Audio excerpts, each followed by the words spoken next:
Muraho. Murakumwe.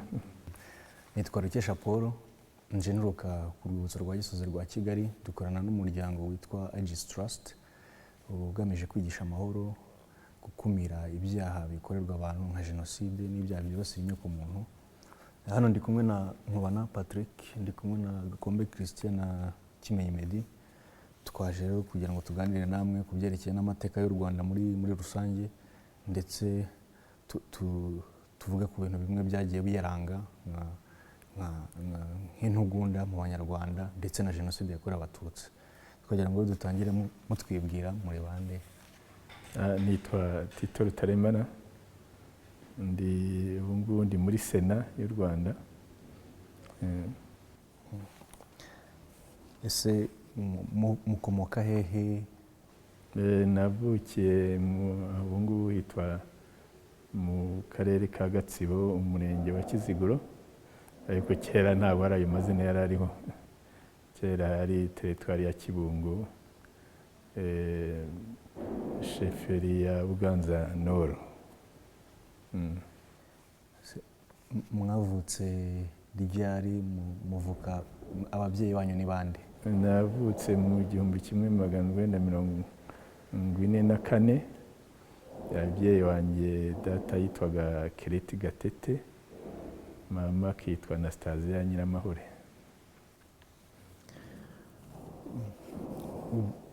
Ubu ngubu mutuye hehe? Ntuye Kanombe. Mu murenge wa Kanombe, Nyandungu, niho ntuye haruguru ya La Palisse. Mwatubwira muri make ubuzima bwanyu guhera nyuma ya jenoside kugeza uyu munsi? Guhera nyuma ya jenoside nabaye mu nteko ishinga amategeko y'inzibacyuho guhera muri 1994 urangira kugeza mu 2000. Hanyuma guhera mu 2000 kugeza mu 2003 birangira, nari nyoboye itsinda ryandikaga itegeko nshinga. Guhera muri 2004 kugeza 2011 nari umuvunyi mukuru w'u Rwanda. Ubu rero guhera icyo gihe ndi muri Sena. Niki cyaba cyarabashimishije kurusha ibindi muri iyo myaka navuze kuva nyuma ya jenoside kugeza ubu ngubu? Ese niki cyaba cyarabababaje kurusha ibindi? Icyashimishije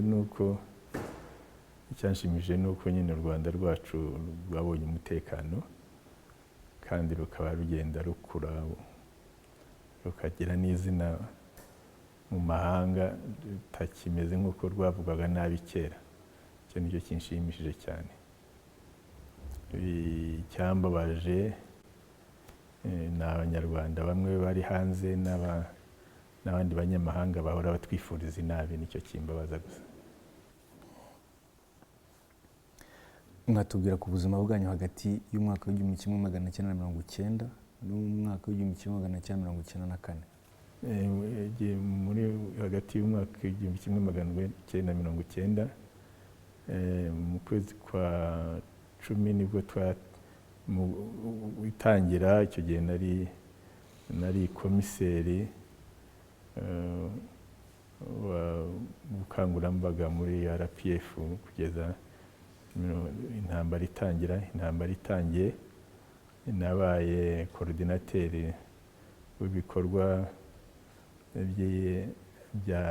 guhuza ibikorwa bya gisirikare n'ibya gisivili guhera muri 1991 rwose utangira kugeza 1993 irangira. Aho naje nzanye n'abasirikare muri CND bari b'abasirikare 600 nkuriye abanyapolitiki ba RPF kugeza jenoside yansanze ndi muri CND. Mwatubwira uko ingaruka jenoside yakorewe Abatutsi yagize ku muryango wanyu no kuri mwe? kuri ku muryango wanjye kuko nari mfite bene wacu benshi bari mu Rwanda, bari barasigaye mu Rwanda, barapfuye. Rero bipfushije abantu ni ibikomeye, uretse ko no gupfusha abanyarwanda nabyo ni ingaruka nini cyane, ariko cyane cyane ku muryango wanjye nyine hari bene wacu ba data wacu ba masenge n'abandi bahaguye. Ingaruka rero ku muryango nuko kwari no gushaka abana babo basizwe na jenoside, ukabana nabo ukabatunga kugira ngo bigishe ubagarire ubuzima busanzwe. Iyo ni ifata ku muryango wanjye, ariko ku banyarwanda muri rusange ni ibindi. Ndagira ngo noneho tugaruke ku mateka y'u Rwanda muri rusange, ariko noneho tuyahere iwanyu ku ivuka muri teritwari ya Kibungo. Muvuka mu mabyiruka, ubuzima bwari bumeze bute? Mvuka bari kugusi nabambiza, ariko nambize navukiye muri icyo gice cya Kiziguro, muri sekiteri ya Kiziguro, ahantu hitwa Irubona, ngira ngo wenda ni akagari ka Rubona. Hanyuma ababyeyi banjye baza no kwimuka bajya mu Mutara, ariko nanone muri kiriya gice cyerekeye muri parike, ariko baza kugaruka twirongera dutura Ikiziguro muri iyo sekiteri twari turimo. Ubuzima bwari ubuzima busanzwe, abantu barabaga nta ngorane babaga ufite, ariko hari ubukene nuko bwabaga buhari. Ariko niho nigiye primaire kugeza mu mwaka wa 5, mu mwaka wa 6 wa primaire, kuko muri icyo gihe cyacu hari imyaka 6 mikeya mu Rwanda ya primaire, babyitaga interina, muhigira Inemba mu Ruhengeri. Ubuzima rero urumva iyo wagura umwana ntacyo wibazaga, nk'ubwo twajyaga mu Ruhengeri n'amaguru tukagenda turara hirya no hino, ariko ntabwo wumvaga ari ingorane mbi cyane. Ibintu byari bimeze neza, abantu bumvikana, nta muri ubwo bukene abantu babaga bumvikana, utanazi yuko wenda ari ubukene, kuko ntabwo waba warageze ahandi ngo urebe ibindi. Umwana mwari muturanye, yaba umutu yaba umutwa, mwaga mubana mukina muri hamwe, mujyana mu mashuri, mwigana, musangira, muhuje byose, bazi iwanyu kuko wenda iwanyu mufite ibyo mufite biruta iby'abandi, mugasangira, kagenda wenda iwabo, ugiye iwabo babahishije ikigage, nabo ababyeyi bakaguhukanywa, cyangwa basanga barya mukarya, ugasanga murafatanya kujya hari ibyo abana bitaga guteka runonko, kugira ngo mwotse ibijumba hamwe, mukabirira hamwe, mukajya gusenya hamwe, mukajya kwahira ibyarire hamwe, mukaza muragiye inka mukaragirana. Ibi ni abantu babaga bakoranaza imirimo isanzwe y'abana ya kera muri icyo gihe. Kuri icyo gihe mukura mumenya ubwenge, hari ku ngoma ya cyami, ariko hejuru hari abazungu. Ubwo nashaka kuvuga iyo miyoborere yabagezeho izihe ngaruka mwayibonaga mute? Urumva ku ntuza habaga hari umwami Rudahigwa niwe wari uriho icyo gihe. Abantu kuko yakundaga kugenda hose, igihe nari naramubonye nka rimwe yaje ku ishuri ryacu, abantu wasanga banamukunze. Habaga abatware bakuru, ibuka abatware batwaragaho iwacu, hari uwitwaga Gashikazi n'uwitwa Kalisa, wabonaga banyuraho ntabwo ko wagura umwana, ariko hakaba n'abasurushefu hasi yabo baga barabikora nk'uko byakoraga muri icyo gihe. Abazungu habaga administrateur, uwo ntiwanamubonaga, we yari ari kuri teritwari, ariko bakavuga ngo ari administrateur. Ugasanga afite agronome, nawe akaba ari umuntu w'umuzungu uri aho, ariko akagira abandi abagoronome bamufasha, ba assistant agoronome bareba iby'ubuhinzi. Hakaba hari umuveterineri nawe wabaga ari umuzungu, akagira aba assistant veterineri wasangaga bari aho hirya no hino. Nk'iwacu hari uwitwaga assistant veterineri Ruboneka, ntuza abagoronome nka Kahirwa yari assistant agoronome, ariko noneho hakabaho n'abaganga, umuganga rwose umudogiteri yabaga, n'abadogiteri ntibabonaga cyane kuko hari twa dispensaire kamwe nk'aho iwacu kabaga ahitwa i Gakenke. Ubwo umuganga yashobora kuba ari Ikibungo, nari ntarabona umuganga w'umuzungu, namubonye ngeze i Kigali niga muri Saint Andre. Ubundi rero akaba ba infirmier na assistant médical bagakora muri iryo vuriro, ariko nk'aho ku gace k'iwacu kari bihereye nka za Gahini ukarinda ugera mu Mutara, hariho iyo dispensaire imwe yari, ukarinda ugera za Rutare, hari mbese iyo regiyo yose kugera no mu ishyamba hariho ako kintuza k'i Gakenke. Hari abo ba assistant médical, basanga abantu abenshi muri icyo gihe abenshi bivuzaga, abajyagayo wasanga ari bake, abenshi babaga bivuza ya miti ya kinyarwanda ya kera, kuko urumva ni akantu kamwe kari Gakenke ko karangije kuvayo ukarangiza ugera za Nyagatare, ngira ngo ubwo dispensaire ibindi bwo yabaga ari Ibyumba, urumva hagati indi kabiri Rwamagana, urumva hagati aho ngaho hose nako kari gahari. Uratekereza abarwaraga bundi bavuzwaga imiti ya kinyarwanda, kiretse bamwe na bamwe bashobora kuza bahetse mu ngobyi bakabazana kwivuza. Niko ibintu byari bimeze muri icyo gihe, ariko rero ukaba uri muri ibyo kumva, kuko nta handi wabigereranyaga, wumvaga ari byiza. Turi abana. Tukiri kuri iyo periode, hari abantu bavuga yuko ingoma ya cyami cyane cyane yari igizwe n'abategetsi b'Abatutsi, bakavuga ko muri icyo gihe bakandamizaga Abahutu. Birashoboka nk'uko bakandamizaga n'Abatutsi, kuko abatware nk'ubwo muri ako gace k'iwacu urumva ni kanini cyane, hari abashefu babiri, mbese Abatutsi bari hariho ntibakandamizwaga. Hakaba basurushefu narinzi nka 5, 6 muri ako gace kose navuga kanini. Ubwo se bose abandi ngo hari Abatutsi hakaba n'Abahutu. Yari na reji ifite Abatutsi benshi, kuko mu Mutara n'Ubuganza icyo gihe hari hakiri inka nyinshi zinarisha.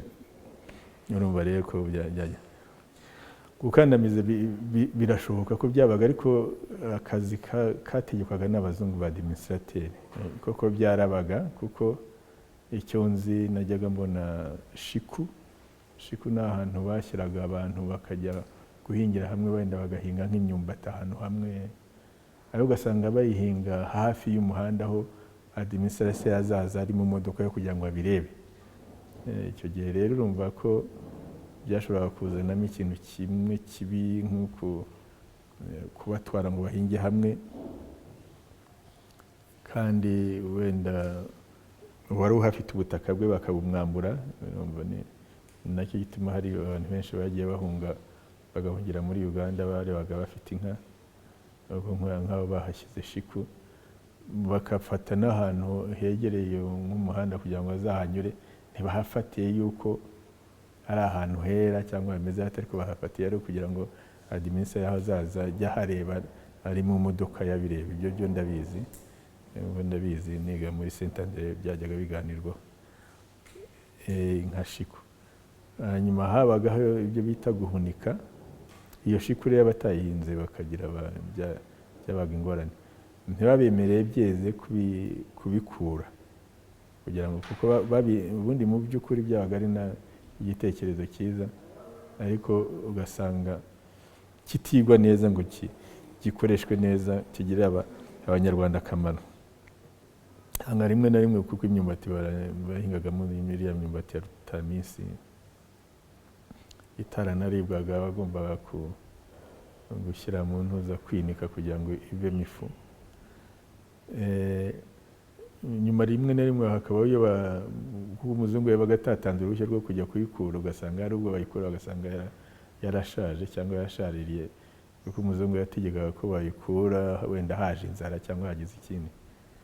Icyo ni igikorwa kimwe wasangaga ari noneho nk'umu-administrateur yaza agasanga wenda batarahingishije, uwo mutware w'umututsi niwe wa administrateur yahanaga, yakubitaga cyangwa ubwo rero nawe yamanuka akajya guhana abaturage kuko aribo batumye ahanwa, niko byagendaga basanga bigenza. Ugasanga rero ibintu nyine abaturage barakubitwa n'aba mutware ariko nawe umutware yakubiswe ibiboko n'umuzungu.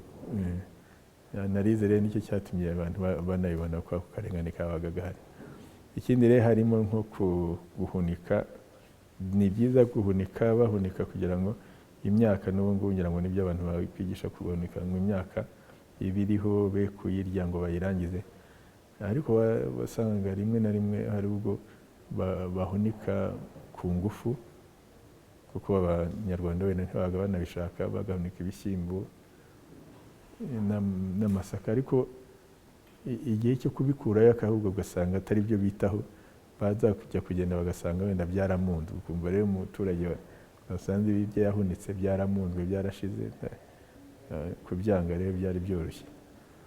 Ariko rero ko byabaga ari itegeko guhunika, iyo baga batayerekanye aho bagiye bahunika, abatware barabibazwaga, abazungu barababazaga.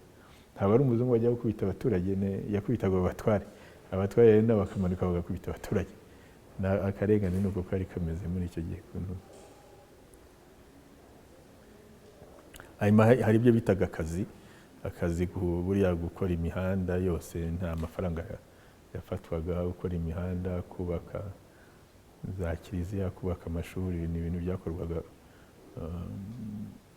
ku kazi kadahembwa. Ni akazi kakuweho na Rudahigwa, ako kazi mwagomba kujya gukora imihanda kandi mudahembwa, mu kubaka amashuri, mu kubaka za kiliziya, mu kubaka amazu y'intuza y'aho abazungu bazaga bakarara baje.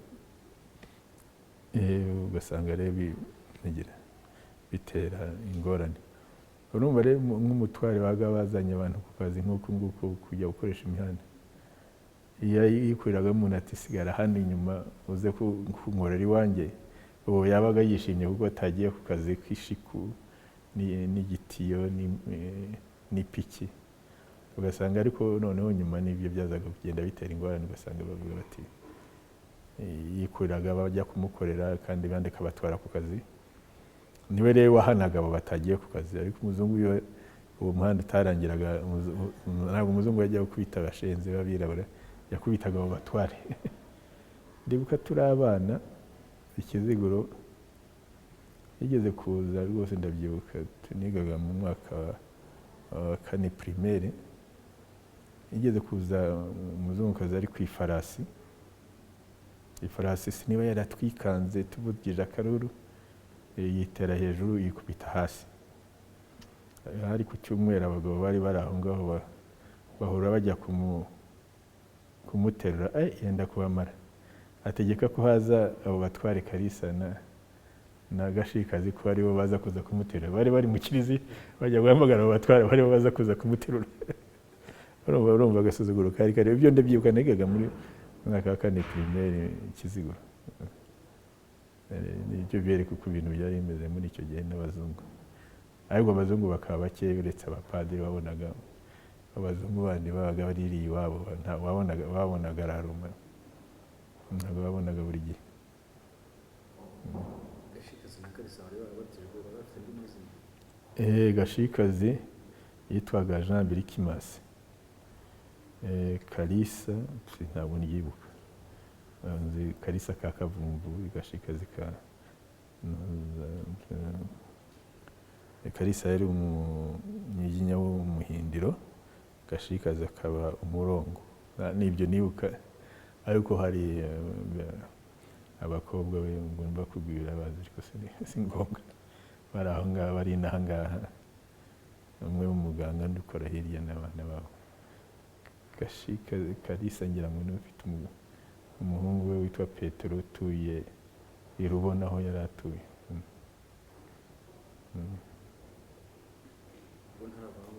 Ntekereza sisiteme y'ubuhake abantu banenga bavuga yuko yari hagati ari umututsi wakandamiza Abahutu, nkaho nta mututsi wahakwaga.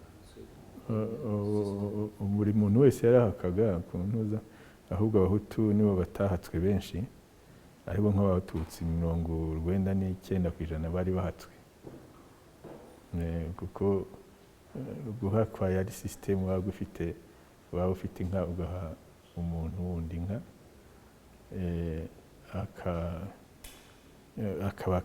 akaba wamuhamagara ufite umukeneye, ari byo bitaga inkike. Inkike ni urugo, mwenda mukagabana urugo rwe, agace kamwe uzajya wubaka n'abandi bubatse baba bagukeneye bakaguhamagara. Abantu rero 99% b'Abatutsi barahatswe, ariko Abahutu ushobora gusanga ari nka 40%. None se muri igice kihatabaga inka ziriya zose za ruguru, intanka zahabaga muri Noru n'ahandi, ubwo se bahatswe bati? Ntabwo hari iyindi sisiteme yitwa ubukonde, ahubwo abantu babaga bafite amataka manini, bagaha abagererwa, bo bitaga abagererwa, bakabahingira muri bice bya za Byumba, za Ruhengeri, za Gisenyi, za Karongi kumanuka kugera za Cyangugu. Habaga hari ibyo bita ubukonde. Abantu baje gukona no gutema, batemye ahantu hanini, noneho abaje nyuma bakajya babagererwa aho bahinga, nabo bakabasaba imirimo, bakagira bati izo sisiteme zombi zari zihari. Naho ubuhake ntabwo ari ubw'Abahutu, hagati y'Abahutu n'Abatutsi. Buri muntu wese mu Rwanda yari ahatswe. Abatutsi 99% nibo bari bahatswe, bari bafite nka umwe shebuja ugeze mu rugo nk'Abahutu. Wenda bavuga uti Abatutsi ubukonde ntibabugiyemo cyane, ariko hari ubukonde bwa abatware bari muri biriya bice, nabo bagize ubukonde, bari bafite ahantu hanini baha abantu bakabahingira bagakora iki. Ariko ubuhake ni uko leta ya Parimutu gusa yaje kubihindura, naho ubundi Abatutsi 99% nibo bari bahatswe. Abahutu ushobora gusanga wenda bari bageze nko kuri 40% bari bahatswe. Hari ibice bitabagamo inka, nubwo siko bahakwaga nta nka zihaba, kandi ubuhake bwaragendanaga n'inka, ariko bari bahatswe mu bukonde. Ibyo nabo ushobora gusanga Abatutsi, Abahutu 90%, bo muri Noru 99%, bo muri Noru ibyo bice nakubwiye bari bahatswe ku byo ubukonde bitari iby'inka, by'ubutaka.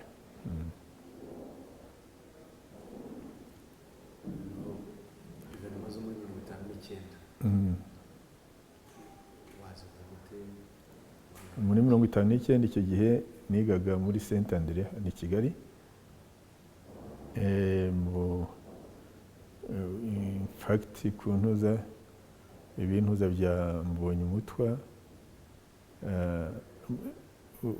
ubundi byaje icyo gihe kuko twasomaga no mu binyamakuru tureba ko hirya no hino bashaka ubwigenge n'iki n'ibyo byaje muri icyo gihe. Twaranabisomaga ibinyamakuru bikeya twabonaga, hari cyitwaga Rami twajyaga dusoma, ariko nta maradiyo yabagaho, ntabwo twabyumvaga, twabyumva mu makuru cyangwa muri icyo kinyamakuru ukibonye. Ariko 59 imvuru zaje zitangira,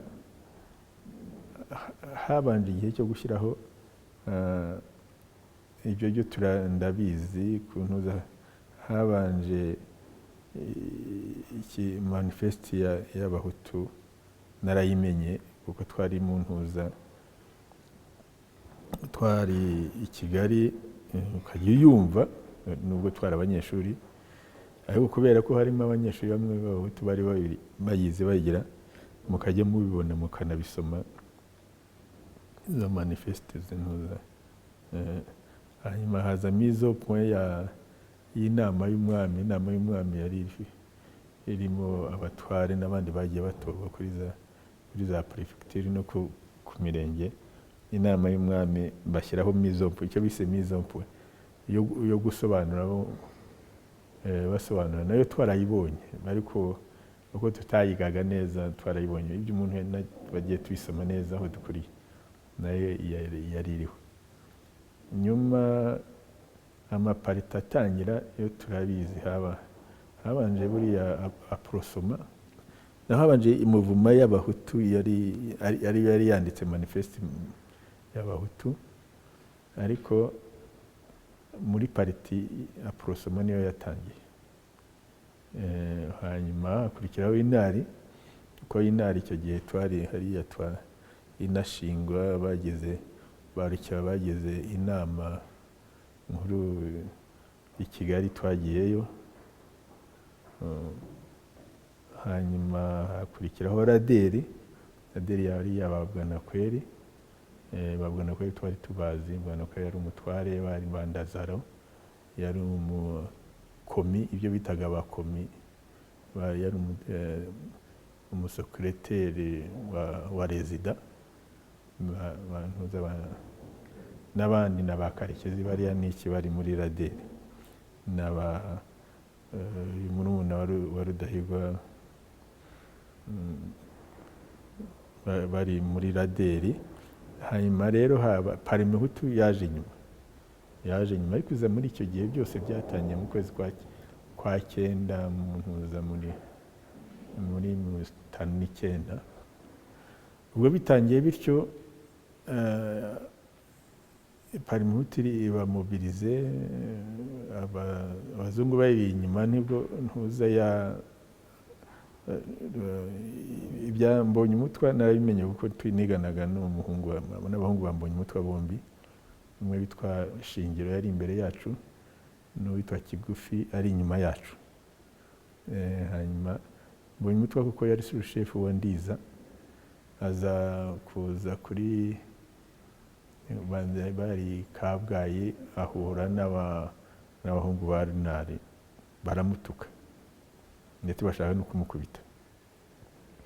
Ageze yamobiliza abahutu bo ku Ndiza, batwikira abatutsi. Icyo gihe bica n'abashushefu 4. Icyo cyo twarabimenyaga. Nuko itwika ryatangiye, batwitse icyo gihe baratwika, bisha abashushefu 4.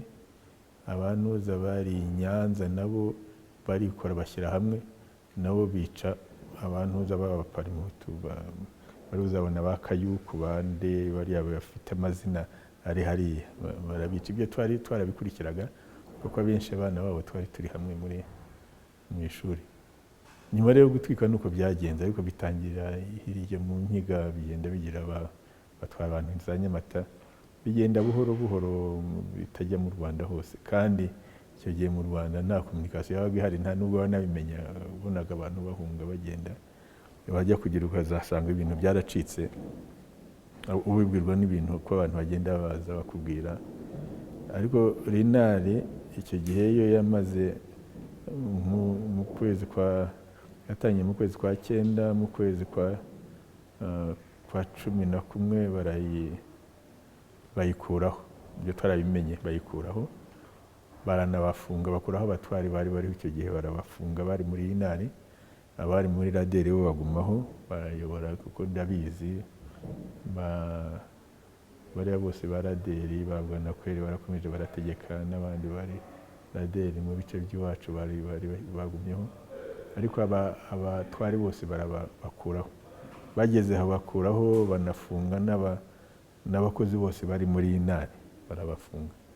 Icyo gihe abatwari bamwe bo muri Inari barahunga, bahungira hanze.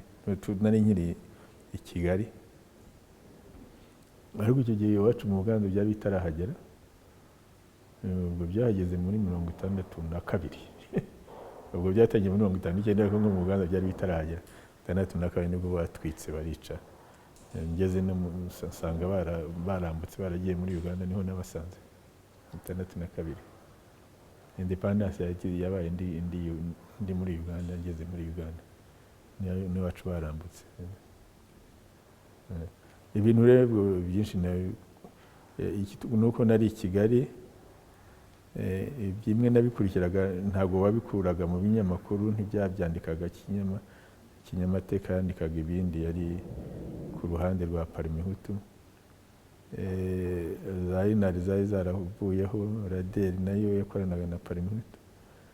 Twabimenyaga kuko twabaga dufite twiganaga n'abana bava hirya no hino, bava hirya no hino, ibyo bakubwira ati iwacu byaracitse, abiwacu bagiye Nyamata, ukibaza na Nyamata hariho utarahagera kandi tuyi Kigali, n'ibindi bakoze banyutereka iwacu ntabirahagera. Ariko buhoro birangiza u Rwanda rwose kuri 1964 nibwo buriya Buganza bwahiye, baratwika, bica abantu, barahunga. Tugiye mu biruhuko dusanga baranahunze, nagiye mu biruhuko nsanga baranahunze, mbasanga hakurya muri Uganda.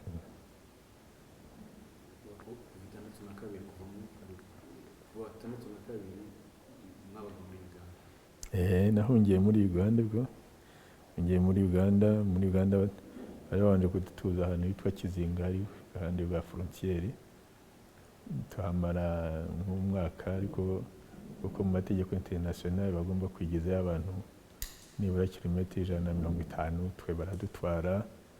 Ababyeyi bacu bimukira bajya Nyakivara, ababyeyi banjye barazereye, bahavuye tubimukira Shungerezi, tuhavuye tujya Bunyoro, tuhavuye tujya Toro, twatashye ababyeyi banjye bari Toro, baba ko bazereye ahantu henshi muri Uganda. Ubwo Nyakivara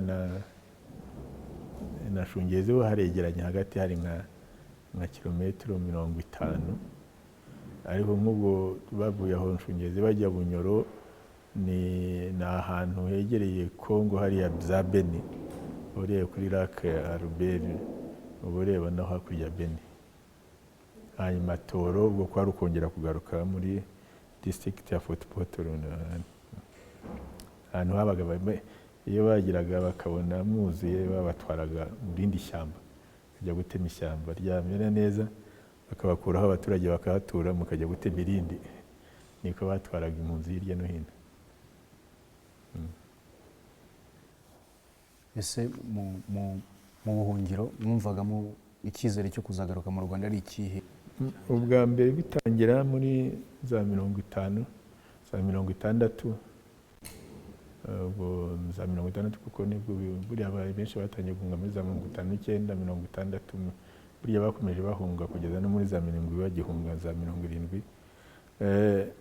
Ariko igihe cya mbere guhera muri 60 kugeza muri 67 n'umunani, abantu bumvaga bazataha vuba, kuko icyo gihe abantu abarinari bari muri Loni baraburanaga muri Assemblée Générale, rwose ibihugu bikabyumva, ariko byagera muri Conseil de Sécurité bigahagarara, bagatsindwa, kuko abagara Abanyamerika, Abafaransa n'abandi bakababuza.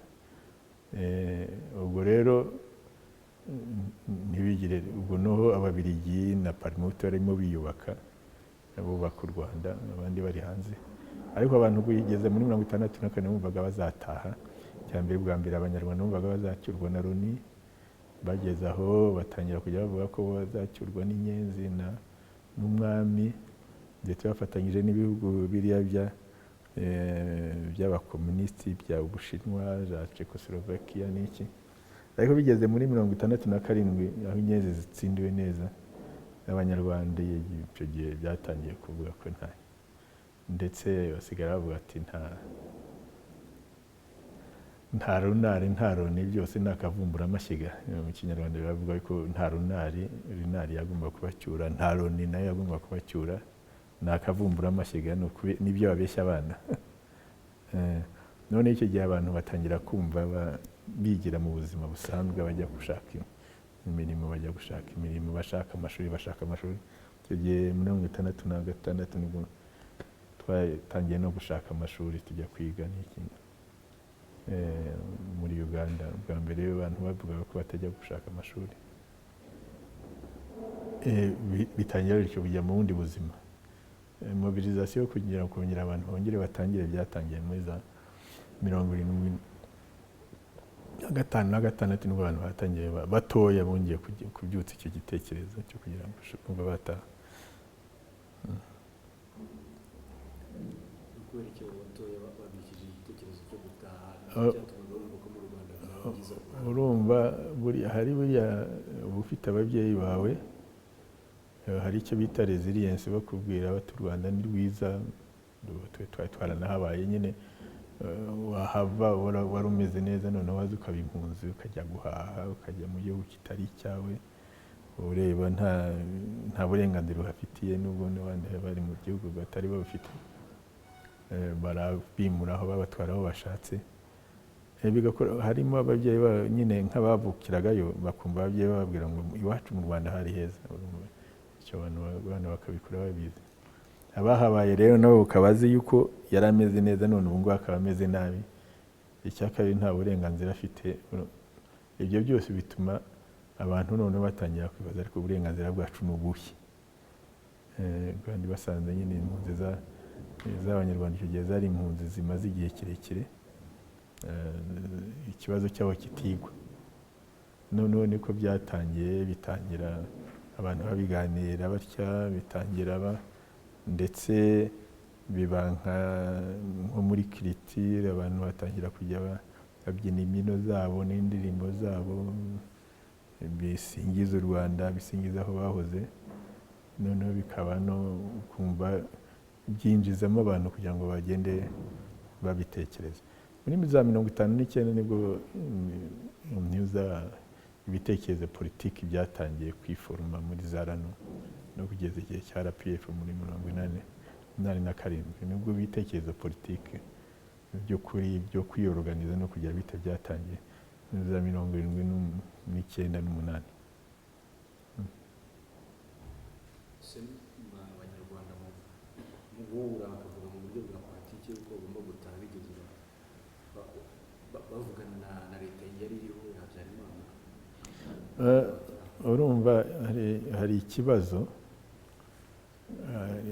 ubwo ngubwo iyo mutangiye kuganira mu bya politiki nyine, ubwo nari mbirimo twari tuhari dutangira RANU, mwaraganiraga ikibazo cyacu cy'impunzi cyo biti. Ariko noneho uko mukomeza muganira politiki mukaza kubaza mbese bwo bakubwiye ngo utahe muri leta y'igitugu nka kiriya n'abariyo bamerewe nabi, ubwo urumva bigushimishije, ubwo butangiye gukora politiki ubwo uti gutaha si cyo kibazo, ahubwo gukuraho leta y'igitugu noneho abantu bagataha.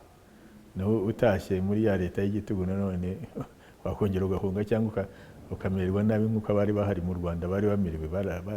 Bajyaga baza badusanga, abahunze muri za 73 bazaga gukora bavuye n'ahanga mu Rwanda, twahuraga nabo bose wago bizi.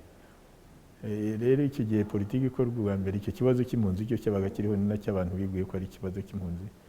Ariko gukora politiki byo kubaza mbese bwo ikibazo cy'impunzi ko ari ugutaha, utashye muri leta y'igitugu ntiwakongera ugahunga cyangwa abandi bagahunga. Urumva rero ikibazo politiki ni ukuvuga ngo leta y'igitugu ikwiye kuvaho, niyo yarangiza ubuhunzi, ntabwo kurangiza ubuhunzi kubwira ngo taha, nuko na leta y'igitugu igomba kuvaho. Ibyo ni bwo gukora politiki, nibwo mu za RANU twatangiye kujya tubiganiraho, iyorganiza guhera 79. Ariko RANU icyo gihe guma mu bantu ba intellectuel, ntiyaba ngo ujye mu baturage, ujye mu rubyiruko, ujye mu bari n'abategarugori. Naho bigereye muri 87 nibwo twatangiye kubaka RPF, tuyigira muvuma y'abaturage, y'abaturage bose, urubyiruko, abagore n'abandi, noneho kwiyorganiza kugira ngo muzatahe muri 90 dufata intwaro turatera. Ariko byari bimaze icyo gihe cyose guhera 79. Ni ryari igitekerezo cyo gufata intwaro cyaje? Urumva iyo ugize ubundi kukubwira ngo ugize imana leta y'igitugu yavaho utarwanya, ukanga ati leta yavuga ngo turwane, uwo ni umugani w'ikinyarwanda. Ariko burya ntibyoroshye kugira ngo ubwire umuntu w'igitugu ngo vaho ku mbabazi. Hari uko abantu bo mu Rwanda bahaguruka wenda bakagira manifestation nka biriya byabaye za Burkina Faso, cyangwa se byakwanga mugafata intwaro mukarwana, ni icyo ngicyo.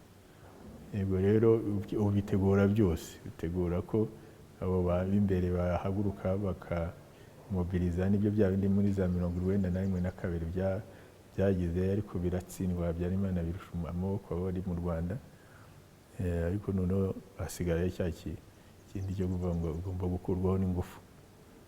Ubwo kuvaho ntabwo umuntu w'igitugu bamubwira ngo vaho ati ndagiye ku neza, ugomba kugira ikintu ukora. Habayeho rero ibyo byo kumobiliza nka biriya byo mu Burkina Faso, ariko birananirana, abirusha amaboko abari imbere. Noneho hasigaye rero gukoresha intwaro, rero kumukuraho n'intwaro, ibyo RPF yakoze yakomeza irabikora. Ariko yitegura rero, bitegura byose,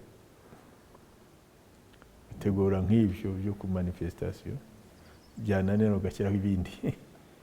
Ariko ibyo kurwana byo biza nyuma, kuko kurwana ntabwo byoroshye. Iyo urwana nawe urapfa, ugize imana yavaho utarwanye. Mbere yuko tuvuga ku myaka za 90, hari impunzi zigeze gutaha muri 1982 zivuye Uganda zije mu Rwanda. Habyarimana kugira ngo zishubije, byagenze bite? Muri 1982 byaturutse ku ntuza kuri Obote yari amaze gufata. Obote yari ubwa mbere yarahunze muri 1971, yakorewe kudeta na Mini. Noneho Obote igihe bagarukaga muri 1982 1981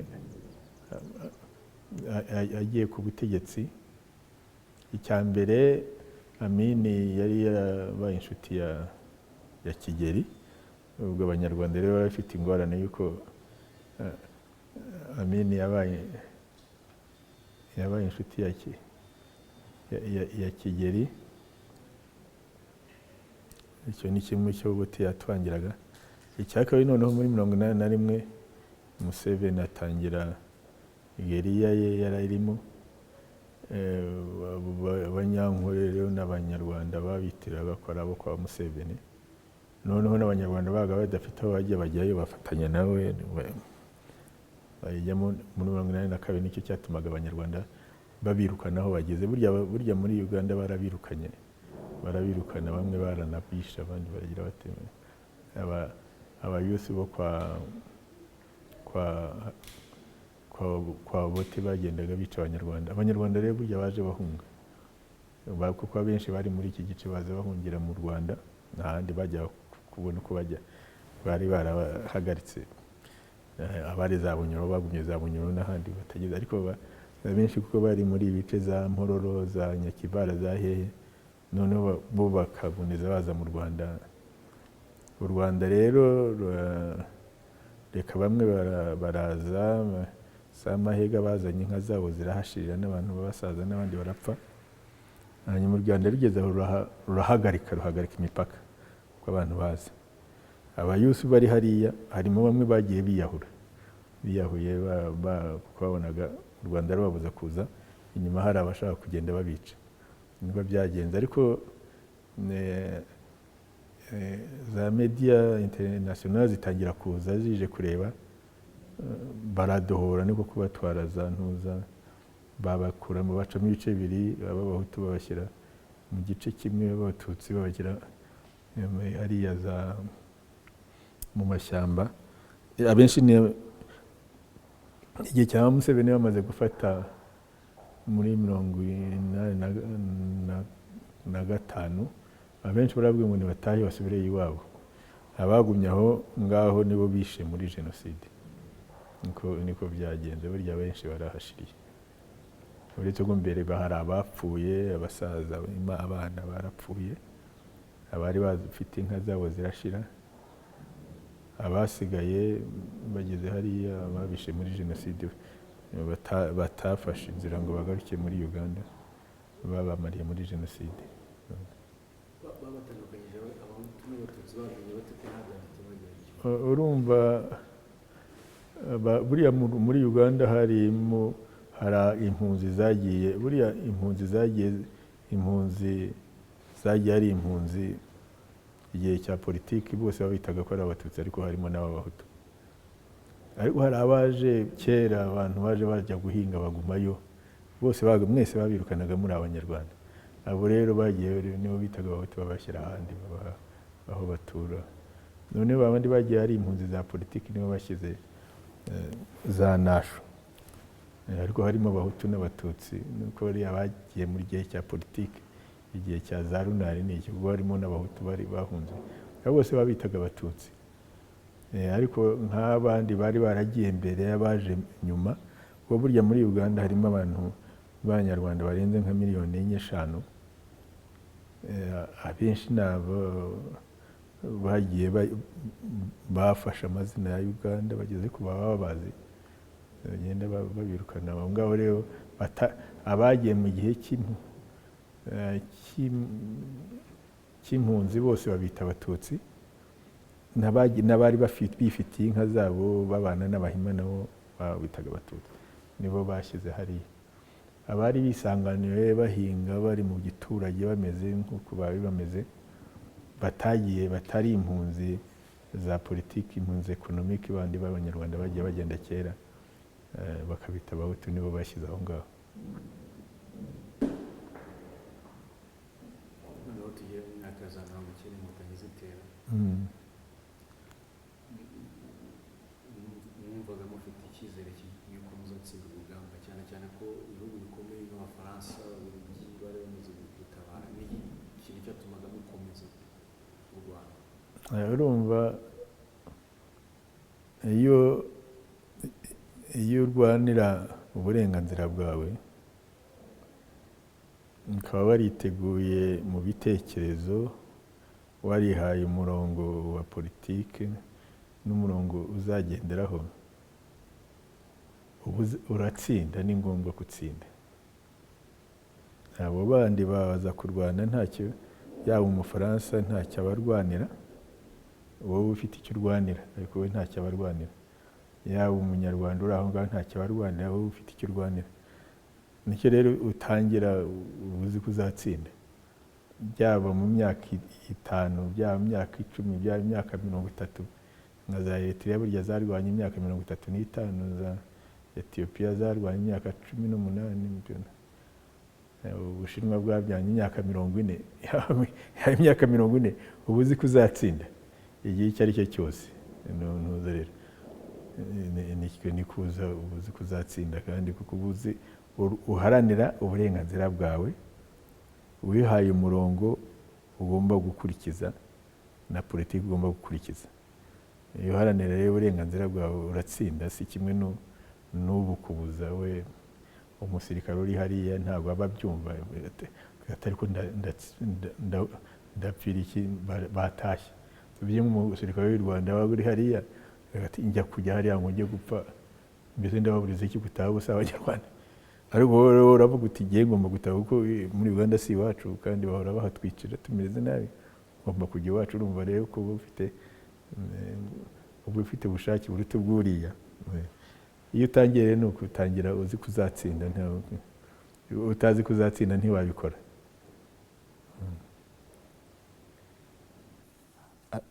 Hari abantu ziriya periode twavuze kuva 59 kugeza 90, ubwo ndavuga n'ubwicanyi bwagiye bukorwa abatutsi 6, 3, 6, 4, 6, 7, 7, 2, 90, Inkotanyi zitera. Hari abavuga ko byagize uruhare kuri jenoside yakorewe abatutsi. Urumva jenoside yo irora ibyagize uruhare byanatangiye mbere, buriya kuza ukinjizamo mu banyarwanda amacakubiri, ubwo wibye imbuto ya jenoside, kuko ayo macakubiri iyo agiye akura ukayaheraho niyo ukoraho jenoside. Ababiligi baje batangiye kwigisha amacakubiri bavuga bati abatutsi baturuka iyi baturuka muri za babanje kujya bavuga muri za Bisiniya bambe babanje kujya bavuga i Burayi na Mesopotamiya, nyuma baza kuvuga muri za Egiputi, ubwo baza baje barategeka barakoloniza. Abahutu bakavuga ngo baturukaga muri za Chad, baza batyo. Abatwa bo ngo bari basanzwe muri ayo mashyamba. Urumva deja ko winjijemo akantu k'intuza ko kugeramo amacakubiri. Ayo macakubiri iyo cyetse yabonetse leta nziza zikayakosora, ariko iyo hatabonetse leta nziza nka leta ya Parimutu yayahereyeho abayeho yubakira, batangira kwica abantu. Burya jenoside ntabwo iyi ngiyi nuko ariyo yemewe na Nations Unies na Loni, naho ubundi no muri za 59 habaye za jenoside ku ntuzi. None uzi niba barazaga bakica abantu, bakica abatutsi, bakica abana, bakica abagore, nayo ntacyo babahora. Kwica umuntu ntacyo yagutwaye, kandi ukica ubwoko bumwe, urumva ko babaga gukora jenoside. Urumva byarabaye muri icyo gihe ntuza. Noneho habujyaho izo za leta zikomeza kwigisha amacakubiri. Leta ya Kayibanda ikomeza kwigisha ayo macakubiri, yigisha mu rubyiruko, yigisha mu mashuri, bigizayo abatutsi barabaryamira n'iki. Hanyuma haza kuza Habyarimana ikomeza yigizayo abatutsi, ariko noneho itangira n'amacakubiri y'Abanyanduga, yongeraho amacakubiri. Hari hasanzwe amacakubiri yo kurwanya abatutsi n'iki, ariko noneho bongeraho noneho yo kurwanya Abanyanduga, urumva ko amacakubiri yakomezaga. Ibyo rero nibyo byagize, nibyo byakuze mu bizamo jenoside. Ariko jenoside no muri 59 yarabaye, kuko muri 64 igihe bicaga abantu hariya za Cyanika n'ahandi. Hari umuntu uza mu filozofi wigishaga, hari umuntu uza mu mwarimu w'umuproso wigishaga mu za Butare n'abivuze, n'uwo muntu uzaza kubyandika mu binyamakuru bya muri Le Monde, journal Le Monde. Iwe yandikaga avuga ati habaye jenoside mu Rwanda. Igihe 64 yandikaga avuga ko habaye jenoside mu Rwanda, kuntu urumva baranabyanditse. Nyuma rero muri 73 bica abatutsi bose, kuko urumva abatutsi bari basigaye nka scapegoat, kuntuza habaye ingorane muri bo, none ikibazo kikaba abatutsi kujya. Ubwo Noro na Nduga, abo muri Noro bashaka gufata ubutegetsi, Abanyanduga bashaka kubugumana. Ariko rero ubwo kugira ngo babyerekeze hirya, Bakayibanda babishyira ku batutsi, none basigara batema abatutsi n'abandi. N'Abahabyarimana barabyemera, kugira ngo none bafate ubutegetsi bazavuga ko twakuriyeho Kayibanda ko yarazanye amahane yo kwica abatutsi. Ni nuko byanagenze, ariko ubundi bari birwaniye ku butegetsi bwabo, ari byo barwanaho. Urumva icyo gihe 72 na 3 barabishe, bari mu mashuri barabirukana, ariko bigeraho bihagarara. Habyarimana aho bitangiriye duteye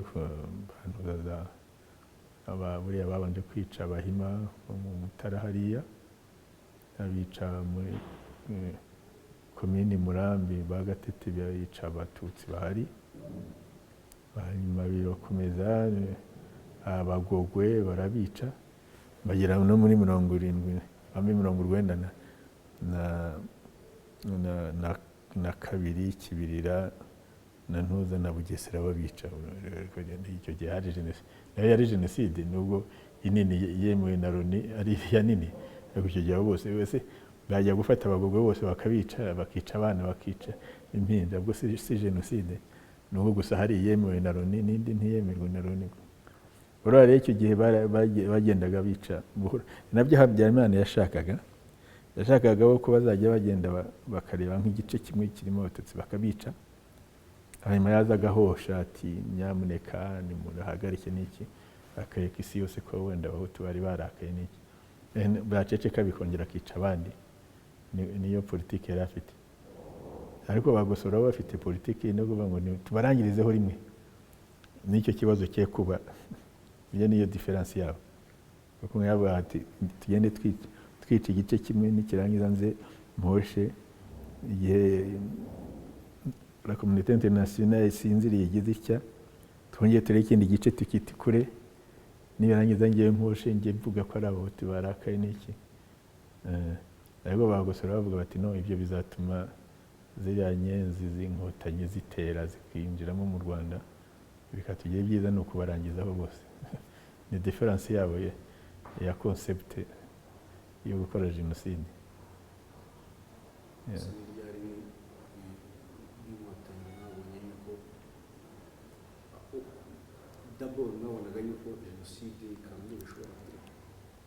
Yari irimo iba ubwo se abagogwe babishe bose twayitaga jenoside, abanyakibirira babica bose twabitaga jenoside.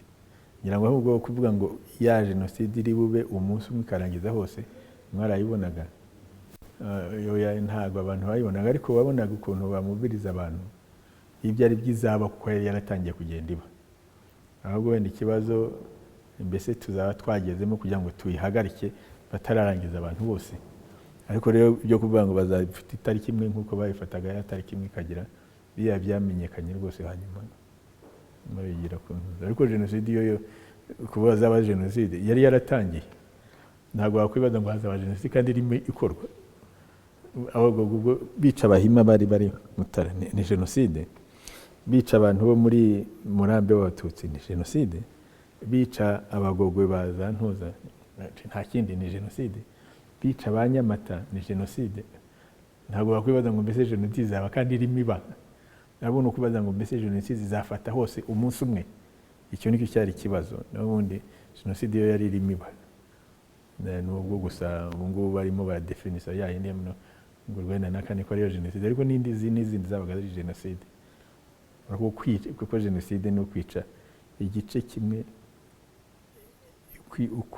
ushingiye ku bwoko cyangwa politiki ukabarimbura nta yindi mpamvu ufite. nubwo wakwica bake ariko ubahora icyo aba ari jenoside. ntabwo ntiwamuhoye ikindi, ntabyo yakwambuye. akana k'agahinja urakishe, umuntu w'umukecuru yari hari uramwishe, umwiciye gusa kuko ari umututsi, urumva ko yabaga ari jenoside. twe rero twari tuzi ko zirimo kandi uko barimo babitegura. gusa icyo waba utazi ni ukuvuga ngo mbese bizaba umunsi umwe itariki imwe, kandi we mu Rwanda hose yabona iki umuntu wenda tutarebaga directement. ariko jenoside yo yari irimo warayirebaga irimo ikorwa.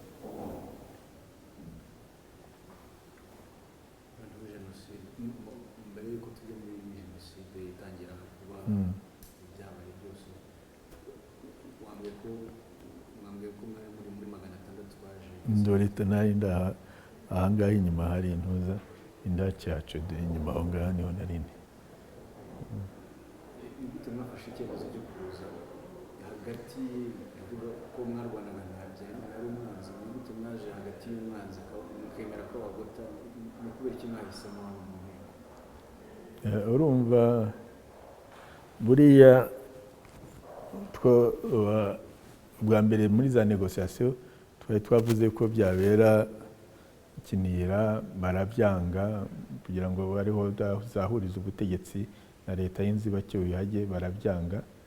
n'abandi bose twafatanyaga nabo barabyanga, bati nibera i Kigali ahubwo nimuhaze. noneho niba igiye kubera i Kigali tugomba kugira azarinda abanyapolitiki bacu ko baba baje, niko gushyiraho bariya 600. none baravuga tuti tuzajya hehe? ubwa mbere twashatse kugira ngo tujye muri ka militaire hariya Baranga, ubwo habaga hegereye za televiziyo na za radiyo. abantu nibajya hariya bashobora gufata televiziyo na radiyo kandi bizagaragara mu Banyarwanda ko badutsinze nibafashe za ka militaire zacu. bo bagashaka kuduha kami tukanga kami, kuko urumva buriya imihanda ijyayo ni imihanda y'ibitaka n'iki batera bashyiraho za mine ahantu hose ugasanga babamaze. hanyuma abantu dutoranya ahangaha ahubwo hari iki kizu gikomeye, hakaba n'akavu abantu bagira kuza hano. ariko ubu turimo tuza nyine nibwo twaganire tubaza tuti igihe baduteye, kuko ubu ngubu urumva bari badukikije bose.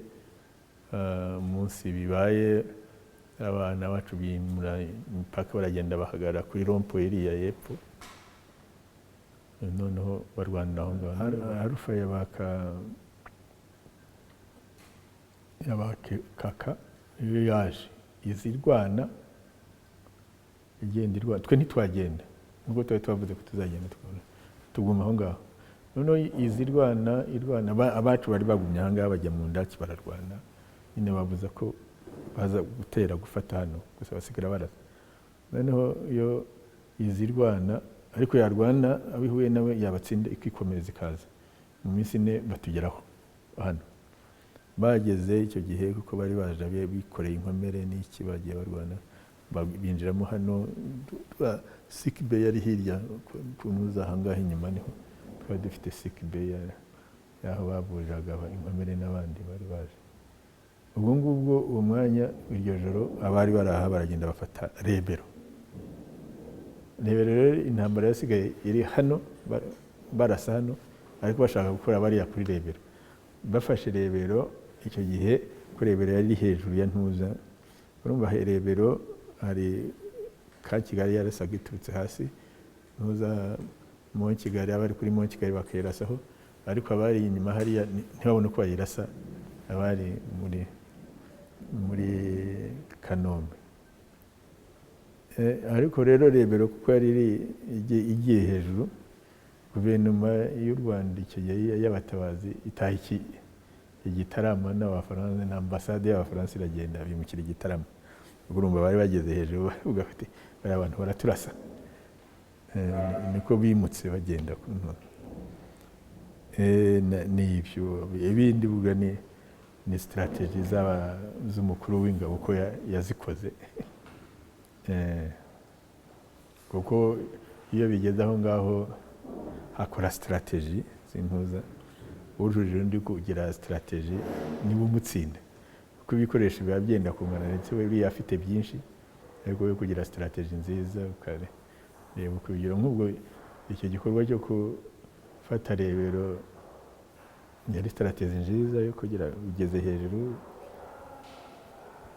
bariya barasigara bashaka kugira ngo babe bagukuramo, ariko urahagaze aho ngaho uri mu ndaki, baza ukabarasa bakagenda, gasigara Kigali nawe yidominatinga nk'uko bayidominatinga, atari bo bonyine batudominatinga, natwe duhari tubadominatinga. Nibyo nkubwaniriza ni za strategy z'abakuriye ingabo. Iyo akoresheje ubwenge akora byinshi. Ushobora kuba mufite ibikoresho bimwe cyangwa ndetse akurusha ibikoresho, ariko bakakurusha ubwenge bwa tactique na strategy bikagira.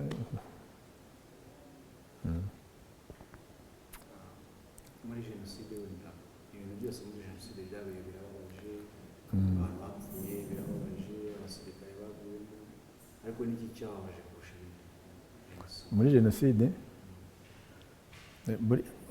Jenoside yose irababaza, kuko kureba ukabona abantu bose bapfa,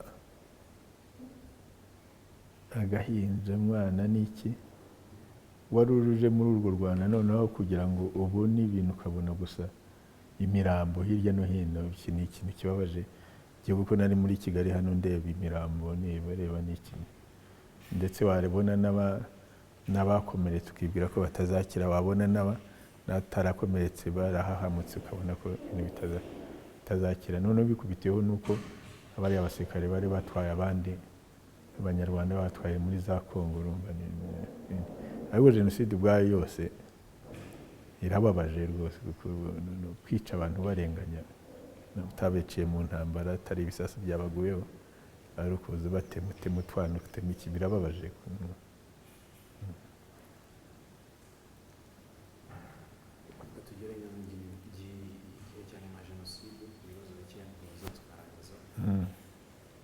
Uhereye ku byo twaganiriye usanga hakorwa iki kugira ngo Jenoside ikomere?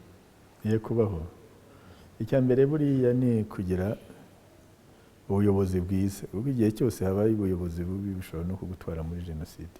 Ni uguharanira ko haba ubuyobozi bwiza buri gihe. Icya kabiri ni kwigisha Abanyarwanda kugira ngo noneho impamvu z'amacakubiri zirwanye zive mu Banyarwanda, impamvu z'amacakubiri, kuko burya niho byagiye bituruka. Ubwo ni ukuvuga impamvu z'amacakubiri, kubigisha, gukuramo akarengane, kutabera, kutagira ute, kutaryamira bamwe ngo ugire abandi, mbese ibyo kugira imiyoborere myiza, buriya kugira ubuyobozi bwiza ukagira imiyoborere byiza n'ibyo. None ikindi, kwigisha urubyiruko rutabibonye kugira ngo ruzakure ruzi ko rugomba kuharanira ubunyarwanda. Ikindi rero ni ugukora kugira ngo igihugu kigire ekonomi ihagije ikore. Ariko ibyo bukungu ntibubuza ko jenoside iza. Abadage bagize jenoside kandi bari bafite ubukungu bunini kubera ubuyobozi bubi. Iyo gituma ubuyobozi bwiza, kurwanya, kugira imiyoborere myiza, hanyuma n'urubyiruko kurwigisha kugira ngo rukore neza. Ariko n'ibyo byo kugira ekonomi ikora, abantu bakabona ibyo bagenda bakora. Ariko cyane cyane kinini n'ubuyobozi bwiza n'imiyoborere myiza, nibyo the most important. Ibindi byose biza byongereyeho. mubona ari indangagaciro z'abanyarwanda aricyo zafasha mu kwigisha izi ndangagaciro za urumva indangagaciro z'abanyarwanda ni nini cyane, kuko buriya nizo zigufasha kugira ngo urwanye akarengane, ugire n'ubuyobozi bwiza. Kuko iyo ushingiye kuri izo ndangagaciro urwanya akarengane, ukarwanya amacakubiri. Burya nicyo zifasha izo ndangagaciro, kurwanya akarengane n'amacakubiri, nicyo burya zifashamo. Ariko bishaka kugira ubuyobozi bwiza n'ayantuza. Ariko izo nizo zigenda ziha buri munyarwanda, kuko kuba ufite ubuyobozi bwiza ari umwe uyobora abandi, no kugira imiyoborere myiza nabwo n'abandi baba bagenda bayobora kuntuza. Ariko noneho ku muntu, buri munyarwanda, urumva hari ibiri ku bayobozi, uko bayobora.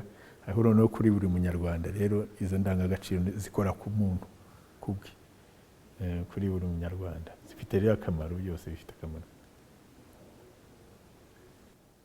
Ese mufite icyizere ko abanyarwanda bazageza aho bakareka ibintu by'amacakubiri, ubumwe n'ubwiyunge abantu bavuga bugafata bugakomera? Urumva mu ntuza amacakubiri, ubu ngubu twajyaga tugira amacakubiri y'ubwoko n'ibindi, ayo ngayo azagira icyo ashire. Ariko bashobora kuba amacakubiri ashingiye kuri intérêt économique, tugomba kubirwana kugira ngo hataba akarengane, hataba abafite n'abadafite. Ubwo nayo ni amacakubiri. Kugira ngo amacakubiri gusa aba mu bwoko, twagize ibyago tugira mu bwoko. Ariko nka buriya za Tunisia, za ntuza barya bicana ni économique. Ibyo rero nabwo ayo ngayo agomba kurwanywa, gushyira muri justice sociale, igomba kubaho kugira ngo tutava muri aya, kuko yarashashira. Abana bavuka ubu ngubu bazaba batakibuka ibyari biriho, n'abana babo ntabwo bazabyibuka. Ariko none tuyavuyemo, tutatera andi ashingiye abafite n'abadafite. Nibyo rero tugomba kubimenya ko tugomba kubirwanya, kuko ashobora kuva muri kimwe akajya mu kindi.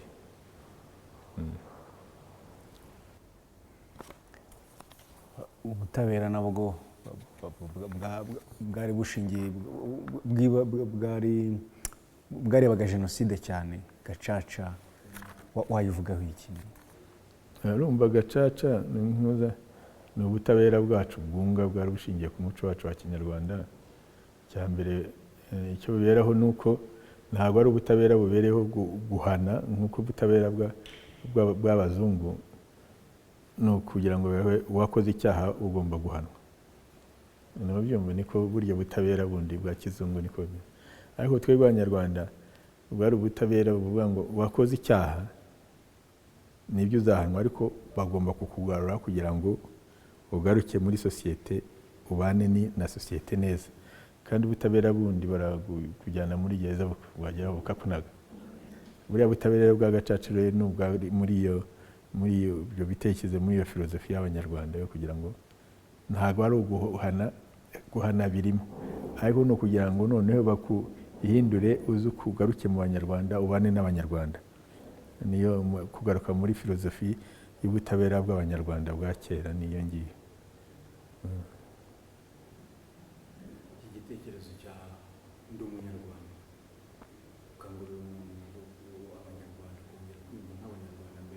watekereza Tututsi byaje biti ko igitekerezo kije kivuzwe vuba, ariko buriya gihe cyose abantu bavuga ngo turashaka ubumwe bw'abanyarwanda, n'igihe cya RPF bavuga ngo muri ntuzaba ngo turashaka ubumwe bw'abanyarwanda, burya nibyo ni ndi umunyarwanda. Gusa nuko buri kintu kigenda kigira periode, abanje gutashyiraho ubwo butabera, utangira ibindi byose byo kwigisha abantu ngo bajye hamwe, ariko noneho ukaza kureba utari ko ubwo abantu bajya hamwe, ikibazo ni si uri umuhutu, hari ururimi rw'abahutu rubaho, hari umuco w'abahutu ubaho n'intuzo, hari igihugu cy'abahutu kibaho ugasanga ntacyo, ugasanga ahubwo icyo muhuriye ari abanyarwanda, buriya ni nacyo babigarura. Ariko buriya byatangiye kera, gusa ubu ngubu ni uko iyo wakoresheje bimwe unité na réconciliation, noneho bigeze ko ndi umunyarwanda, nanone ireba buri munyarwanda. Ubundi ibindi ni imiti wazanye iri collective ireba abantu benshi, ariko noneho ndi umunyarwanda we ni kureba wowe nta individu, none ijya kuri buri wese igira ngo imuvure. Ni buriya nicyo naho ubundi burya n'ibindi byarinda umunyarwanda, ariko nuko bago bifata collective, ufata nka unité na réconciliation, mukajyaho mukajya kureba, mugakora ibingibi za gacaca aho kugira ngo umucire abantu imanza bajye hamwe, ibi ni ibintu collective. Ariko iyo birangiye ujya kuri buri muntu, wowe nkawe uri iki? Ubwo rero biba bigeze ku muti uri kuri muntu ku giti cye. Ubundi indi miti yabaga ku bantu benshi bari hamwe, ariko none bijya kuri wowe, waba uri umututsi kubaza mbese uri umututsi cyangwa uri umunyarwanda, waba uri umutwa kubaza uri umutwa cyangwa uri, none bidashingiye no kuvuga ngo wakoze jenoside cyangwa ntiwakoze jenoside. Ushobora kuba uri n'umututsi uri aho ngaho, kumva uri umututsi utari umunyarwanda. Ni icyo kukubaza wowe n'umutima nama wawe, urwo rugendo wararugenze kumva ko uri umunyarwanda.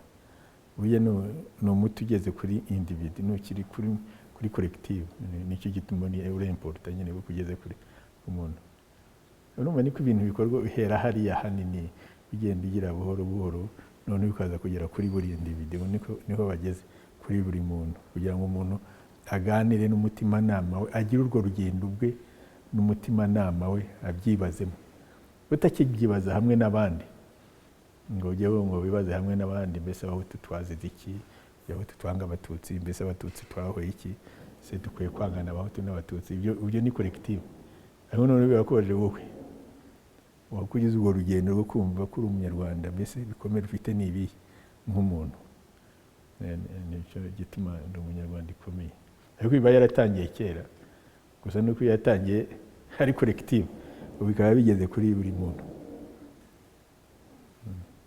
Ubona nk'igihugu kitari ikirwa ngo kibe kibana cyonyine, kiba mu isi y'abantu n'ibintu, ni ayahe masomo wumva ibindi bihugu byakwigira ku Rwanda kuri experience? Sinzi, urumvaga ntabwo tuba dufite ibibazo kimwe, ariko isomo twakwigayo cya mbere nk'ibihugu ni ukuvuga yuko buri gihugu cyose gikwiye gushaka ibikibereye, kikareba mu mico yacyo gisanzwe, burya haba harimo ibyiza ushobora gukoresha, noneho ugakoresha n'iby'abandi. Ngira ngo isomo bakwiga abandi ni ukuza kureba ko nabo baza kureba mbese mu mico ibisubizo aho tuba tubyifite mu muco wacu wa gakondo no mu bindi, tubikoresheje n'ibyakora. Icyo nicyo baza kwiga. N'aba bafite ibyabo, niba ari wa Tunisia hareba mu muco wabo w'Abarabu n'Ababerbere, ukareba mbese byari bimeze bite, byabanaga bate n'ibindi. Icyo gihe ukareba akabyigira ku Rwanda, ntarebe wenda ngo arebe wenda kumva ko kuza ujya mu matora na demokarasi wenda aribyo bizarangiza ikibazo. Ibyo ugiye mu mico y'ahandi banze y'iwanyu, none iyo y'ahandi bikoreshe nk'inyongera bikora, cyangwa se modernize bya bindi by'iwanyu, hanyuma ibyo bindi bize byongera n'inyongera agaciro ubuzanye, ariko wihereyeho. Icyo nicyo baza kwiga, nta kindi baza kwiga hose.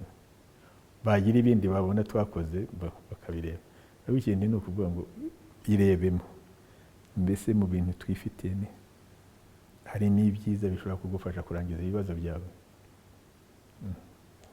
Waba wa Central Africa ukibaza mbese muri Central Africa umuco wabo bakirimo, wenda bariya ba Baraka nubwo bitwa ngo n'abakirisitu butaraza bari bafite iki?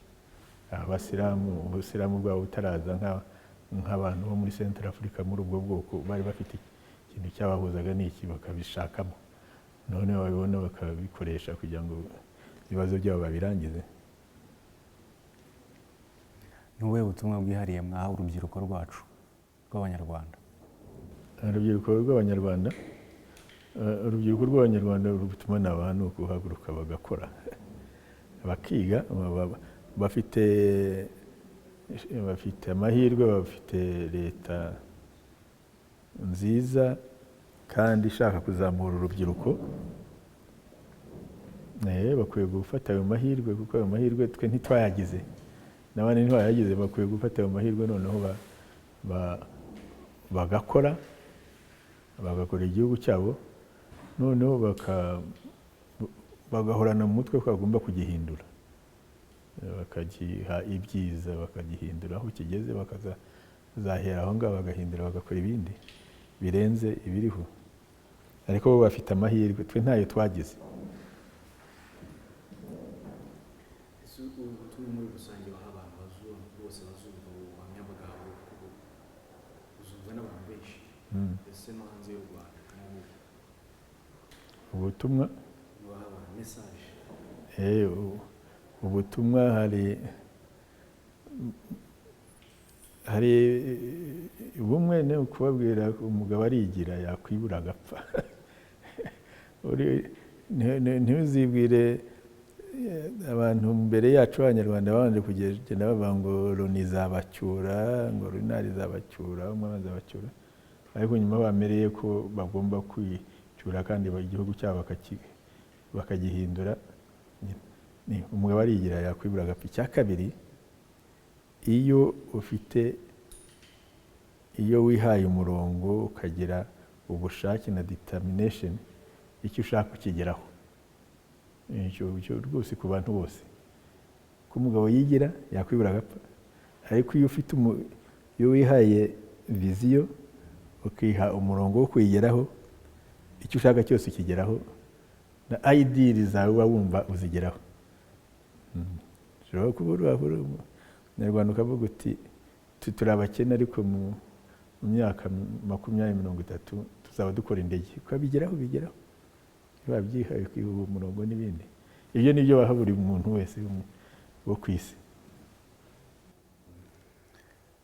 Honorable, twarangiza ikiganiro, kereka niba wumva hari ikindi tutakubajije watubwira. Mpashe cyo mutambaje se, hari byinshi gusa n'abanyabwe ko mutambaje. Cyo mutambaje ni nk'iki, mateka mwayambarije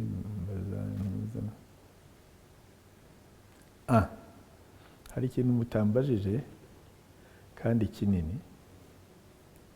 Buriya ni nko kubaza ko mujya mwumva nka leta yacu tuvuga ngo nk'ibi byo kugira decentralisation, kwegereza ubutegetsi abaturage n'ibindi, no kugira biriya by'imihigo kumva abantu bagenda babishaka. Ibyo murumva bimaze iki? Buriya nicyo kintu cyari kigira ngo buriya kera system yacu y'Abanyarwanda ubutegetsi bwari bwegerejwe abaturage, kuko bwagendaga bukagera no mu miryango, bwari decentralize. Noneho bukajya muri benshi. Buriya nibyo rero ureba, burya na jenoside ni kimwe cyahizanye nuko bwagiye muri bake, noneho bukava muri benshi Abanyarwanda. Kera ntibyashobokaga muri benshi mwese, muri buri bwoko, buri gice cyose cyumva barimo kandi babwisangamo babugira ubwabo. Wenda icyo nicyo mutambajije. Noneho ubu ngubu leta ikabigira ngo bigaruke icyo gihe, ariko kuko tufite science and technology bijye ku rwego rwo hejuru, ni ukugaruka ibyo twavuzeho ariko ku rwego rwo hejuru ubwo communication iroroshye. iki gihe umwami niyo yajyaga kubwira abantu wenda uwo yatumaga dufataga iminsi 5 10 kugira ngo azagereyo, ibisegonda imwe urabigezayo. ubu ushobora kubana n'ibindi bihugu ukakora, za tekinoloji zaraje, communication iroroshye n'iki. urumva rero ubutegetsi ushobora kubishyira mu baturage bose kuko babegereye, kandi bukajya on higher level, bikaba hejuru cyane. Ibyo rero nibyo bituma abantu bakora bajya mu byabo, bikabuza ya macakubiri najyane. Bena nicyo kibazo mutambaje cyari kigeza, kuko biba biri muri benshi, abantu bagakira mu mirimo yabo, ariko noneho bafite n'ibindi byinshi kubera tekinoloji na siyansi bigenda bibafasha, akareba hirya, akareba kure, atakireba hano. Hariho ureba kumva ari nko ku gasozi kamwe, kumva ko ari aho isi irangiriye. Noneho siyansi na tekinoloji kwereka ko atari aho ngaho irangiriye, kandi ko bite posibilite no hirya no hino. Horizo yawe iri buvere kurusha icyo gihe. Ngira ngo wenda nicyo kimutambaje kinini, ariko sinzi niba ari ikibazo wenda ntimwari mugikeneye. Ni ikibazo cyiza, ni ikibazo cyiza, ahubwo urakoze kukinyibutsa. Njya nkunda kukibaza, ariko nkibaza muri ubu buryo. Ni irihe banga ingoma ya cyami cyangwa se abahistoriye bajya bavuga ingoma nyiginya yakoresheje mu binyejana birenze 5 igumishije hamwe abanyarwanda, ikagenda yaguka kandi ikagenda itera imbere, iyi leta yacu yakwigiraho? Ni ibyo ngibyo, ni ukudesantareza ubutegetsi bukajya mu bantu bose b'ibice byose, hanyuma ukayiyobora. nicyo bakoze, ujya nugira ngo ni ikindi. Ubu rero leta yacu n'ibyo yakwigiraho, ariko noneho kuko dufite communication science and technology bikaba haya, bikaruta iby'icyo gihe, kuko n'abari bafite abakuru ubundi bwenge n'ibindi, nibyo bakereyaga ku bwabo. Murakoze cyane, turabashimiye b'iki kigo muduhaye.